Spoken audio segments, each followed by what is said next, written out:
Now we come to the Season 5 finale, the Cutie Remarked. Honestly, I didn't know what to expect from this one. Will they continue to up the ante or take a step backwards? A giant step backwards. Right down to the villain being one we already had, Starlight Glimmer. That's right, the villain from the last two-parter. That's not the only reason to hate the episode. The writing is clunky, the continuity pretty inconsistent, and the jokes not all that funny. The story starts off with Twilight Sparkle doing a lecture on how Rainbow Dash's first sonic rain boom was responsible for getting their cutie marks. She is overheard by Starlight Glimmer, who uses a spell to travel back in time and stop Rainbow Dash from performing her sonic rain boom, thereby creating a dystopian future. Seeing the damage that Starlight has caused, Twilight goes back in time in order to stop Starlight. Fair, the story isn't really that bad. I mean, you get to see all the past villains coming back, and the time travel angle does lead to some creative ideas, but the execution was done all wrong.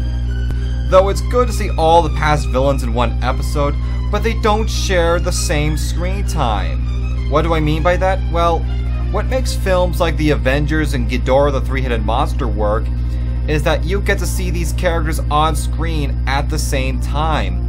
But here, the villains are shown separately. What's the point of having all the villains in one episode when they're not going to be seen together? On top of that, they're not doing anything different. They're just doing what they've been doing from their original episodes. Sombra still doesn't talk, Chrysalis still gloats, Tyrek and Discord are horribly sidelined. The only one that gets to do something slightly different is Nightmare Moon. But then again, she's not given enough screen time. Travel doesn't really make any sense. I mean, it starts off okay, Starlight preventing Rainbow Dash from performing her sonic rain boom, thereby creating a dystopian future that Twilight has to go back and stop.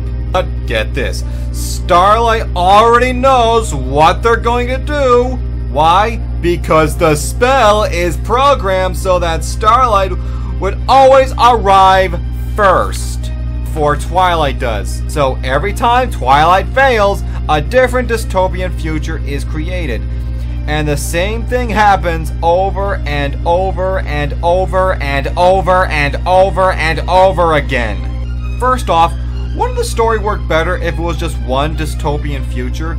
Wouldn't it feel less confusing? Second, how does this all make any sense? Wouldn't it be the same alternate future rather than different ones? Third, should Spike be disappearing? It's clear that Rainbow's sonic rain boom was the cause of Twilight getting her cutie mark that caused her to hatch Spike from his egg. Why isn't Twilight's cutie mark disappearing? There's a whole mind confusing time travel paradoxes unless the story is any good. And sadly, that's not the case. How do I explain the story? Have you played a video game or watched someone play a video game and get stuck at that one level where you or they keep dying? Yeah, that's the story. And that's not fun! It's frustrating and boring! Twilight is way too stupid and unbearably benign in this episode. For example, when she's in Chrysalis's alternate future, she tells a group of rebels to surrender to Chrysalis. What? Okay, first off, Twilight is a princess, basically a woman in political power. She wouldn't just surrender to an opposing threat. She would fight to protect her subjects and friends. Every time Twilight falls into an alternate future, she acts like it's the first time it happened. Though it happened every time she fails. Come to think of it, why is she even going to the same point in history to stop Starlight Glimmer? Why can't she go a week before or a year before the event takes place? Nothing is stopping her. Hell, even Starlight goes further back in time for one moment. So what's Twilight's excuse?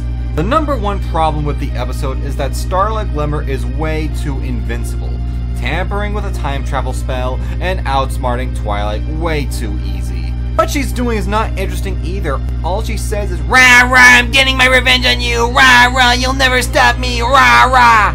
Even when Twilight is showing her the consequences of her actions, she still raves like a lunatic, rambling that she became evil because her friend got his cutie mark and left her. Now, wait a minute. All of this because her friend got his cutie mark? Come on, guys! Even we can't buy that!